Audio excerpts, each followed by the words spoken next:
Толымбек Әбдірайым, дәптер мен әліппе. Дәптер мен әліппе қызыл сөмке ішінде кездесті. Әліппе азда ұсталған, ал дәптер судай жаңа болатын. Әй, былай асырыл, орын бер маған. Келгенің әзір ғана, неге соншама қоқаңдайсың?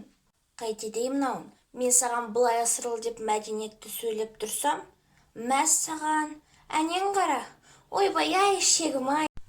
Күлме досқа, келер басқа деген. Күлмегенде жылаймын ба енді? Алғашқы күннен бастап таныстығымызды ұрысумен бастасақ, неміз қалады? Пәлі, маған ақыл үйреттің бе? Көк дәптер өзінің артық кеткенін, жеңілгенін біле тұрса да, қыңырайған жағынан түзелгені жоқ. Әңгіме ауанын ауыстырсақ қайтеді?